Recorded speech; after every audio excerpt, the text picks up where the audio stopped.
there, welcome back for another Shed Chat with me, Jennifer Kirk. And again, we're in the library because it is really cold outside. I've got a log fire burning over there. You can't see it, but trust me, it's there. And it's lovely. So from time to time, I might get up and throw another log on the fire. So it's just keeping the ambience all nice in here. But it's really good to have you along, and I thought today that I would chat a little bit about exhibitions. In particular, I've been to Warley Model Railway Exhibition. I went yesterday, which was the Sunday of the exhibition, and I had a really good time. But first of all, most importantly, we need to decide on what booze I'm going to be drinking. And at the... I've got soot from the fire all over me. I cleaned the fire earlier on, and Zoe pointed out, she says, you've got like black all over your forehead. So I must have been going like, oh, itchy forehead, with ash all over my fingers. I've cleaned that off. I've just seen it's all over my knuckles. But anyway, most importantly, this was Zoe's suggestion, and there we are, creme de cassis. And she says, oh, it's something quite in the news at the moment, quite relevant. Apparently the first bit of European legislation concerned creme de cassis. And it was because the Germans said that it didn't pass their purity laws. So presumably the French went all, well, French, and took them to court, and presumably won. Although ironically, De Kuiper is a Dutch company, so creme de cassis. It smells like Ribena, like neat Ribena without any water in.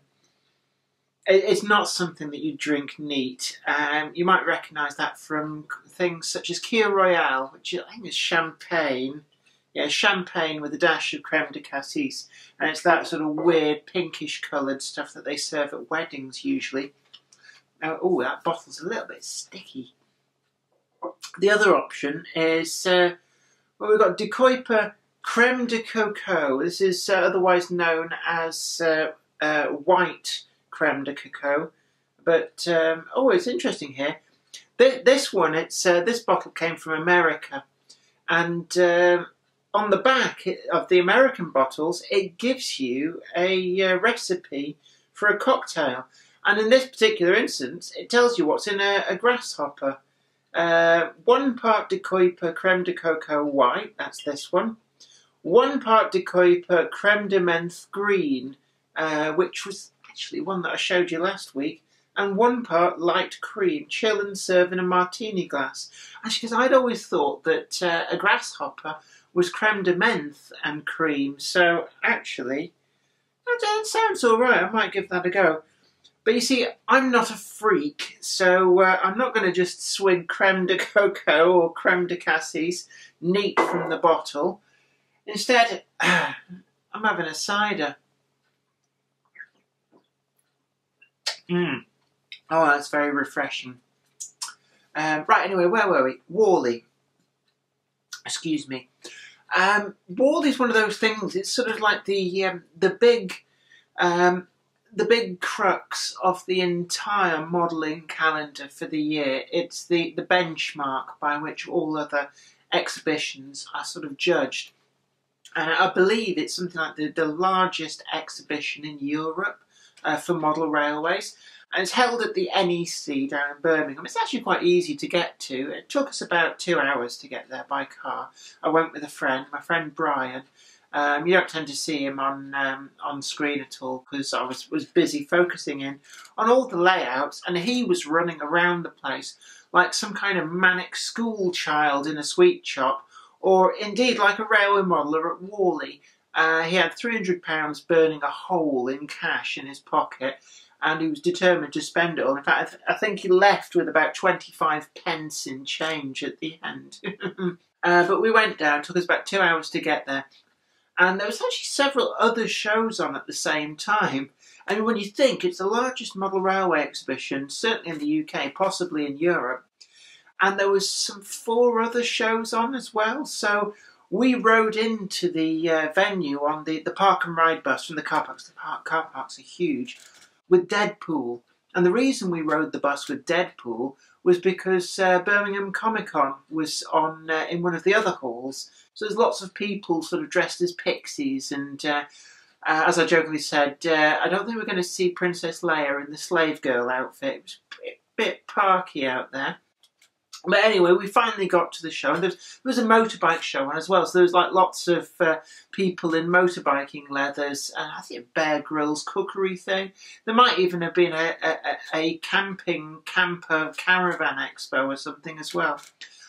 But we got in there, and it's just a huge, huge event. And to give you an illustration, actually, of just how vast this exhibition is, I actually discovered that they had the exhibition layout that myself and a number of the other people from Biggest Little Railway put some time into helping to build. It was a charity thing for a small boy who, is it leukemia, something like that. But he was very ill, and all he really wanted was his own model railway. So a lot of people clubbed together, a lot of businesses donated stuff, and a lot of people, including for this sort of long weekend, a large number of people from Biggest Little Railway all chipped in to help build this thing. But it was there on display, finished. I didn't know it was going to be there, but it was kind of nice to see it and recognise it, and see how they'd pulled into shape the handiwork that we'd done. You know, the bunny's ears, because it was very difficult circumstances trying to build this thing in a place that had no proper running water and no toilets. It was in a closed down school that the council had let them use. But it was nice to see it there. But it looked so tiny in this huge hall. You know, it looked like a small layout. But actually it was huge when we were building it. But, you know, it's nice to see that. And nice to see that some of the things that some of us did do were definitely still there. And Will Jarman, big shout out to Will. His 3D printed boats were in evidence, and I did try and get them in the film footage that I shot. It's also nice to see the manufacturers and what they have on offer there. And some of them are actually quite understated. People like DJ Models was quite a little small stand. Daypol's stand, they had brought a load of stock with them, so they were selling the same sort of stuff that you would find if you went to their factory shop in Kirk. That's not bad. I do like a cider at the moment. But they also had in display cabinets some of the sort of like test shots of newer models. And I also did see the test livery samples for, I think it's a Bogie Bolster A or something, a BDV, YNV, I think it was the engineering version. But they look superb, I have to say. I was looking at them, and if Daypol bring out those two Bogie Bolsters in that livery to that standard, then they're onto a winner. It really was a superb model. And I bought myself a DCC chip from them to go in the pannier tank that I've got. And the idea is that for in the garden railway, because I've got these gradients, the only way I'm really going to properly deal with the gradients is by having a DCC chip which will regulate the speed of the locomotive. And so when it's going uphill, it will give it a bit more beans, but then when it's going downhill, it'll stop it from racing away. And I think that's one of the things which maybe they don't make enough of with DCC. You know, they bang on about, like, oh, you can control it from your iPhone from 3 doors away sort of thing. And, you know, all these functions like turn the cab lights on and off. You know, actually, for people like me with a layout like that, just saying it'll run at a constant speed regardless of whether it's going up a grade or down a grade is actually quite a big selling point. And it's one of the reasons that I've decided that my O-gauge collection will all be DCC. And I actually need to get a second 20-pin chip because my father has suggested that his locomotive, the Southern Railway Terrier that I got for him when Daypol first brought those out, he suggests actually it might be beneficial for that to be chipped because this is where it will actually spend most of its time running. What else? Well, Bachmann had a big stand there.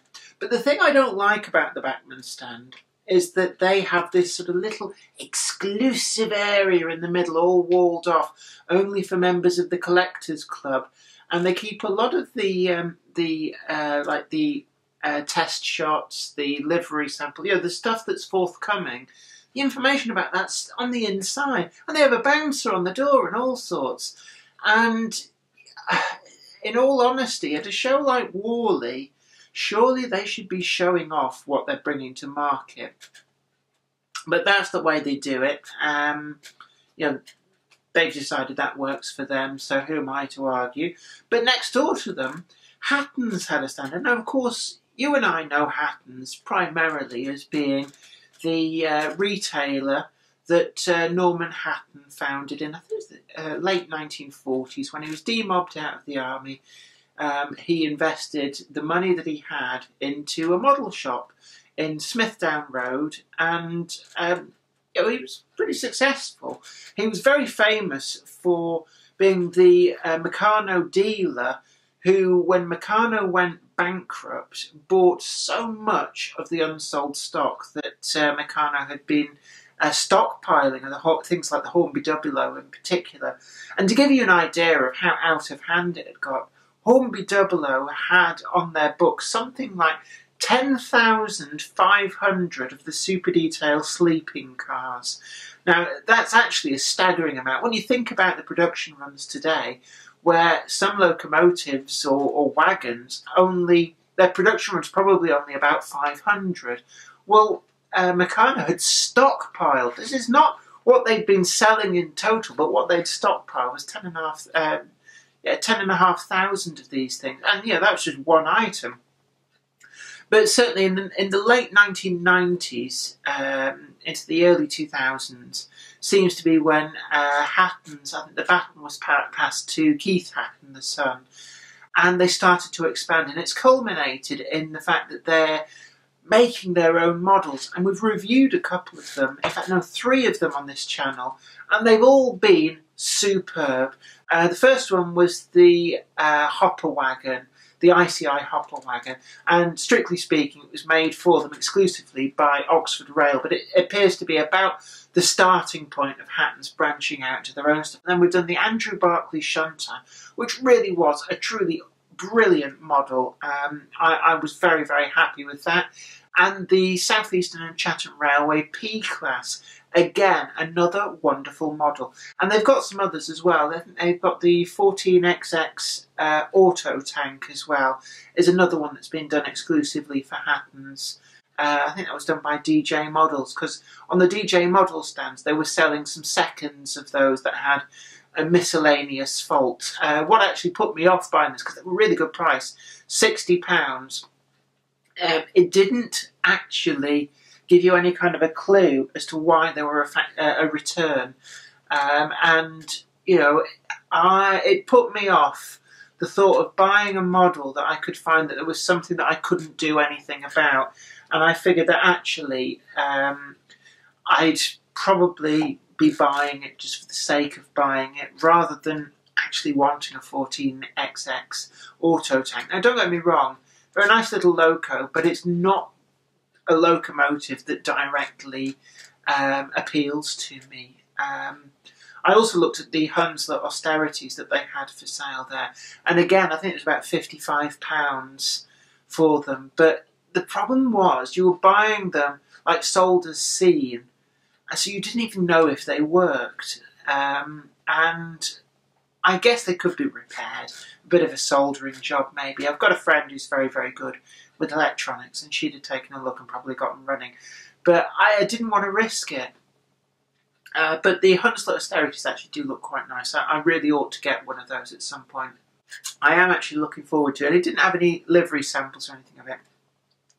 But the Manchester Ship Canal Company locomotive, I think it's number 90 in the fleet, and that's Hunslet Austerity, and DJ Models had announced that a little while back. So I'm really looking forward to that, and I think that'll probably become my first DJ Models Hunslet Austerity. Now, what worries me about buying an austerity, so I've got quite a few of the Hornby models, the ex-Dapol ones, and I quite like them.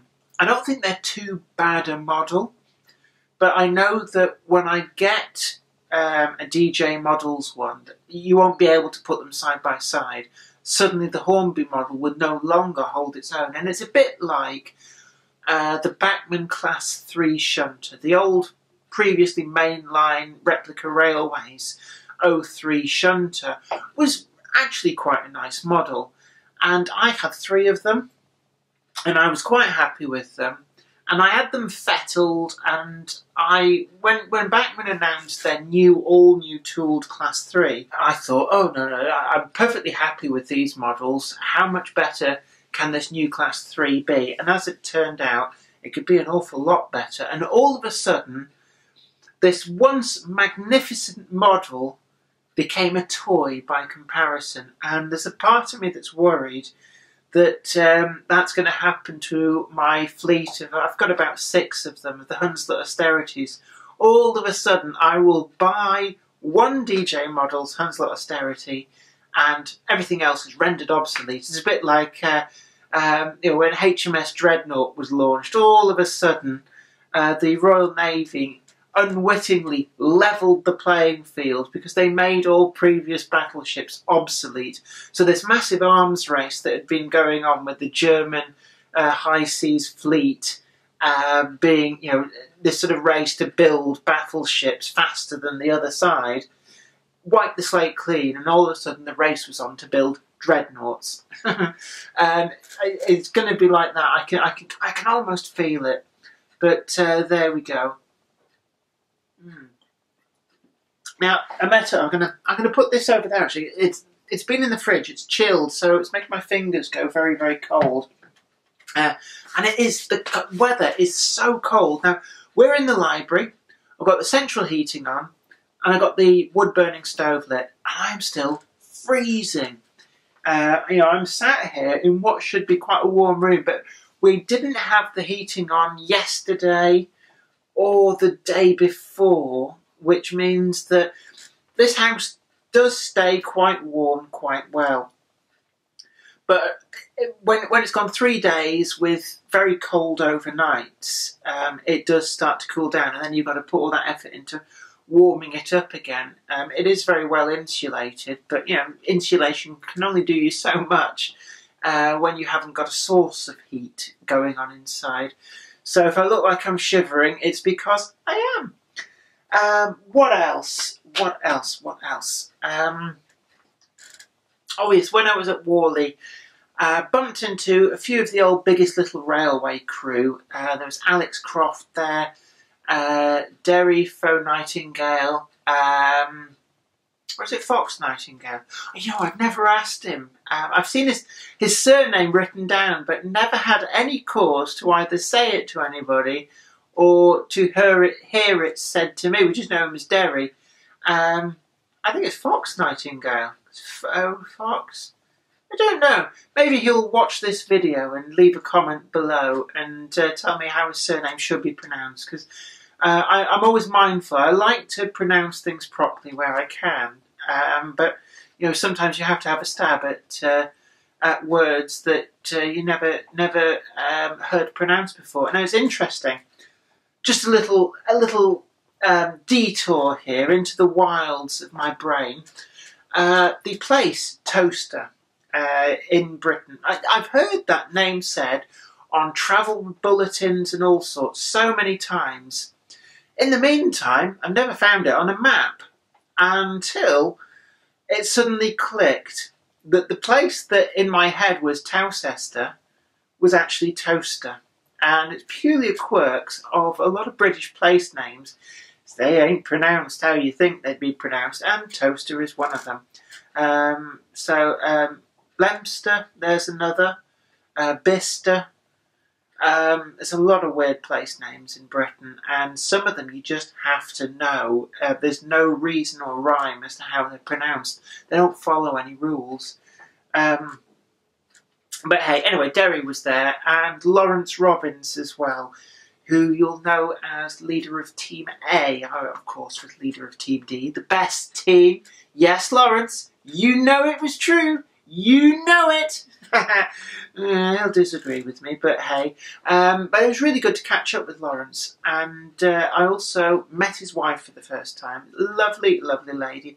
And we sat and had a coffee at Warley and just shot the breeze, did a lot of talking. And up some is, Lawrence has re-invited me. He did invite me before, but I didn't want to sort of impose myself and say, oh, you know how like 8 months ago you said, oh, well, come down and stay with us and then come to Ali Pali. He reiterated that offer was definitely still open, encouraged me to go. So I'm going to be doing Alexandra Palace Model Railway Exhibition next spring. I think it's in the March, something like that. So Lawrence has kindly offered to let me stay at his house for the weekend, and we'll be going to Ali Pali, and that'll be great because again it's another model railway exhibition I've never been to before, and I kind of wanted to go to. I think Alexandra Palace and Warley are like the two big model railway exhibitions in England, certainly in Britain, that you kind of, the manufacturers certainly treat them as a place where they'll do announcements, they'll showcase their products, and I just think it'd be really good to go to. And also I think there's a lot more people from Biggest Little Railway Crew who are more likely to go to Ali Pali, because it being obviously quite handy for people who live in London, all those southerners, or weird people. But hey, anyway, meanwhile, back at the ranch, Warley, had a really good whip round the place. We were there all day. I think we left about 3 in the afternoon, and we got there for doors opening at 9:45. So we had a really good session, and I bought a load of bits and pieces. I'm not going to show them to you because I can see them over there. They're all stacked up, ready to go. But I got a locomotive and 3 wagons, and all 3 of these wagons are special commissions. So I got one from TMC, which is one that I've, since they actually announced it, I've had my eye on it. And because I knew I was going to Warley, I thought, well, I'll wait off and then I get it in person, because they can be a little bit expensive on postage. So I thought, no, good opportunity, grab it at Warley, everything's fine and dandy. I got a wagon from Model Rail, so me telling you that, if you know what Wagons Model Rail are currently selling, you can probably work out what that wagon is. And what was the third? Oh yes, the third one was the Warley Model Railway Club have a special wagon made for them by Bachmann every year for the show, and it's sold at the show, and it's like a Warley Model Railway Club wagon.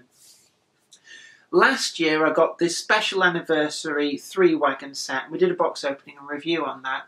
But this year they had, it's like a little coal wagon. Now I didn't get that, but they had like very few actually left of 2 previous years. And I got one of those wagons, so we'll be taking a look at that as well later on. But yeah, apart from that, and the DCC chip for the Daypole locomotive, I didn't really get much else. Unlike last year, where I really was like a modeller at Warley, like, oh, bye, shiny, shiny, shiny. I was much more restrained this year. Actually, I was quite impressed with myself. And I thought I was going to probably come away with an O-gauge locomotive, because Daypole had some incredibly good prices on the Class 8 diesel shunter and the 3F Ginty as well.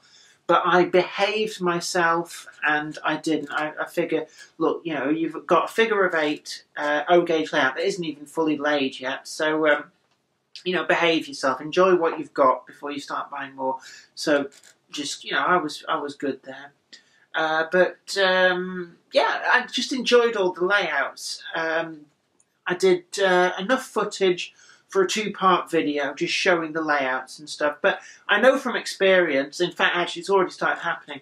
Last year, even though I was there from doors opening to kicking out time, I kept seeing photos and videos online of exhibits that were there, thinking, I don't remember seeing that. And Warley is so vast that really one single day doesn't really do it justice. And I'm already starting to see photos of layouts, and I look and I think, I don't remember seeing that. But, you know, I filmed everything that I saw, and it's a nice record of the show, and hopefully, you know, you'll enjoy it as well. And any of you who weren't able to go as well, it gives you an idea of what was there. Now, a couple of people have complained about the music on it. Now, the reason for the music is thus. There was a lot of background noise, and the camera that I used didn't have you know, one of those furry monsters on to cut out a lot of extraneous noise and stuff. And it wasn't a directional microphone, so that's what the thing I was looking for. It gets really good steady pictures, but the sound's a bit lacking. So there's a lot of background noise. You weren't actually hearing the models very well for things like the DCC sound that some of them did have. But also, I was very conscious of the fact that there was people around having conversations who, you know, you're having a conversation, you're not expecting to be recorded, and I felt that it was perhaps a little bit rude to effectively post snippets of their conversations online. So I took the decision that I'd take the sound off the video. I didn't want a silent video, so we trolled through the YouTube audio library and we picked what we thought was an okay track. And actually, I have to say, listening to it a second time, I've decided I don't like it. You know, it's one of those things. In fact, I like the music that we used on the Rainhill Model Railway exhibition video a lot more. So next time I'm going to try and dig that one out and perhaps use that if I need to put some kind of inoffensive music over the top. But that's the reason. If you don't like the music, YouTube's got a mute button. Just make use of that. But it's just there because, for the reasons I gave, not putting the sound on. What else has been going on? Oh yes, the Garden Railway. There's going to be another update on the Garden Railway, a proper full video update on it. But what I've actually been doing is the drive at the front, which is where all the soil was moved from. I've concentrated on getting that done. I wanted the front of the house nice, neat, tidy, finished, bish, bash, bosh, done and dusted. So I've spent a couple of weeks concentrating on that. And that's involved, I had a skip in, filled the skip, demolished a wall, got a ton of grit sand in. I thought, oh, a ton of grit sand, that's more than enough. God, it just disappeared. You know, it's like the ground just went, nom, nom, nom, nom, nom, nom, and scoffed all the grit sand. And a little bit short, so there's a little bit of a dip in part of the thing in the corner. But then I had to pull up all the block paving from down the side to transfer those bricks to the front. And it surprised me, actually. The bit at the front didn't look the biggest of areas, but it turned out it was. So there was an awful lot of bricks to lay. And it's actually it's what surprised me, the rockery never looked huge, but the footprint that it occupied is such that the entirety of the Volvo can park within the footprint of that. So the drive is now complete pretty much, and I can park two cars side by side, and both of them can come and go independently of the other. And that's been brilliant, actually, because it's freed up all the space down the side, but also it means I can use both cars without having to shuffle them around. And, you know, it was a bit of a nightmare, because what was happening was I didn't want to be using the Volvo as my daily driver, but once you shuffled them around and the Nissan had ended up down the side, you were then stuck with using the Volvo unless you got the chance to swap them back. And with the hours that I've been working out and about on the day job, what I was finding was I was getting back home from work past midnight, and the last thing you want to do then is swap cars around. But then I was having to get back to where my office is, for 9:30 in the morning. So in the morning you didn't have time to swap them around. So I was ending up using the Volvo far more than I ever envisaged, to the point where actually I put 5,500 miles on it, which is, you know, for my toy play car, for, you know, just like tinkering with, and, you know, a bit of a classic. That's a bit of a bit much actually. So now it means I can focus on using the Nissan Micra, and the Volvo goes out maybe once a fortnight just to stretch its legs, and because cars don't like sitting around not being used. I don't know what it is about a car. If you park a car up and leave it for ages and ages, they seem to develop deceitful little faults all on their own, and, you know, bizarrely, using the car keeps it in better condition.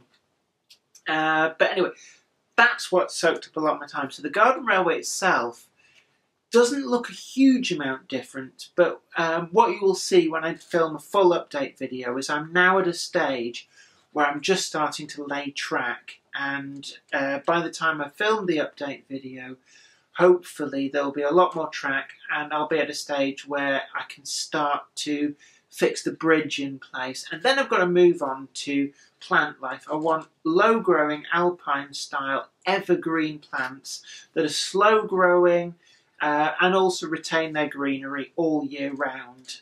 So, you know, there'll be a trip out to a garden centre, I guess, and I'll buy up lots and lots of plants. And I also want to get a chip bark to cover the rest of the ground, because I don't want it to become a sea of weeds. That's the last thing you want.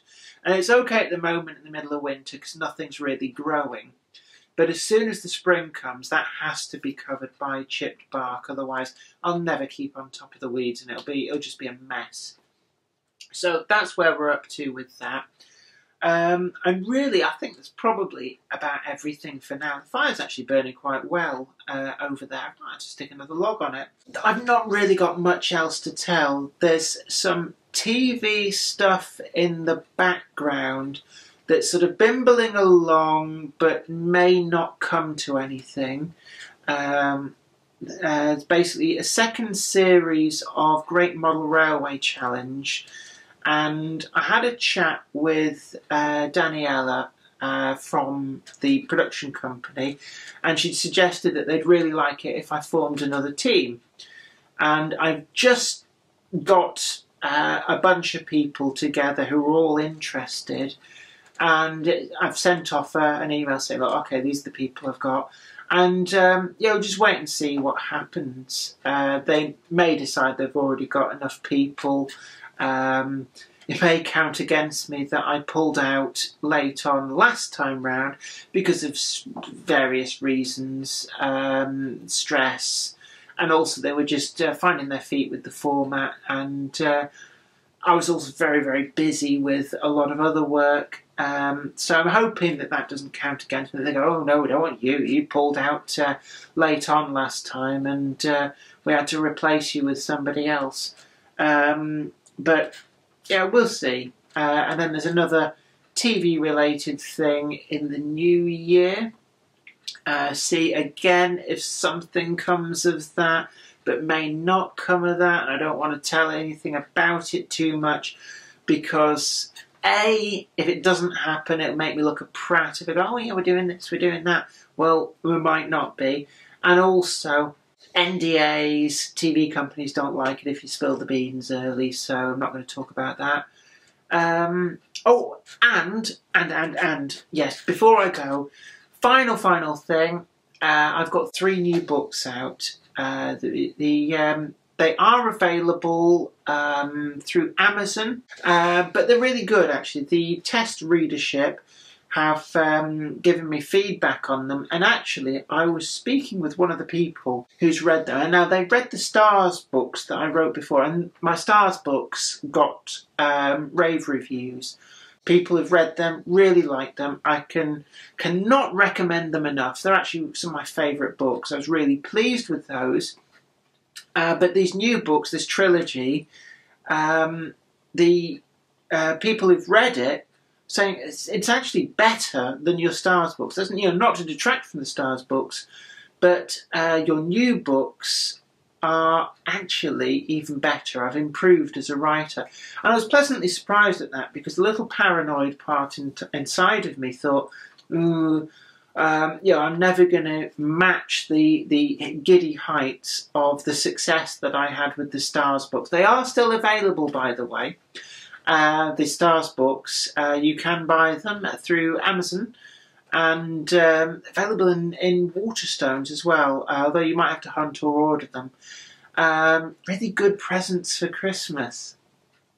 Yeah, go on, you know you want to. There we are. Some of the rewards for Patreons have included my books, and so some of the Patreons have been getting their reward copies of my new books. But if not, if you really, really would like a copy of my new books, then please, please buy them. Let's get them into the bestseller list. It would really, really make my day, because I am a writer. I write magazine articles, but I write books, and ever since I was quite little, I really, really wanted to be an author, and I was successful at that. I've had about 11 books published now. I lose count, and actually, it sounds flippant, but when you've written that many books, you start to lose count unless you sit down and count them all up. But it would really mean a lot to me if any of you who are even remotely interested in science fiction and fantasy would consider buying my new books. And if you really, really want a signed copy, you can go to allmousemedia.com, and there's like a slash, and it'll be on the website there. You can buy the books through there, and I believe there is an option to request a personally signed copy. And my publisher will run downstairs and go, "Can you sign this?" And I'll sign it, and then it'll get posted out. As I know we can do that with the Stars books, but we'll figure out if we can do that with the new ones. If not, if you run into me in a model railway exhibition, then do feel free to ask me to sign your copy, and I'll be more than glad to do that. But I have jabbered on enough. I think this is, say, loose lips sinks ships, but a bit of cider certainly loosens my lips up. I can just carry on talking for England, but I'm going to wrap this up now. If I'm drunk enough that, do I dare have a sip of creme de cassis? No, it really is Ribena, that stuff. Ribena, neat cordial. And you can imagine, I mean, it's quite a little bit syrupy, I guess. But actually, it'd probably go quite well in vodka. If you were that way inclined, a dash of this in vodka, and you've got a highly alcoholic Ribena. But it's all we've got time for now. It's been really great to have you along for this. I really enjoyed your company tonight. I do like these shed chats. But until next time, don't forget to like this video and also share it too. And subscribe to the channel. Ring that bell and you will be the first to know about new videos as and when they go up. And also, don't forget, my new books, 3 new books, and the Stars books are also still available. So if you haven't got any of those and you fancy seeing what I write for a living, then I can't recommend a better book. Well, actually I can. Rendezvous with Rama by Arthur C. Clarke. But don't tell my publisher that I said that. It's a good book. Anyway, you take really good care of yourself, and I'll see you here next time. Bye for now. Today's video has been brought to you in part thanks to the generous donation of my fans on Patreon. And a special huge thanks goes out to Anthony Kitson, Mark Anthony, Michael Churchwood, Mark McShane, Bob Threeton, and Alec Ralph. If you'd like to help support the show, head on over to patreon.com/Jennifer Kirk. Thank you. Today's video has been brought to you by my books, Bringing Home the Stars, Twinkle Little Star, and also you can get the complete comic collections of All Over the House, Books 1, Books 2, and also the wacky zany Life of Knobty Mouse. Thanks, and catch you later.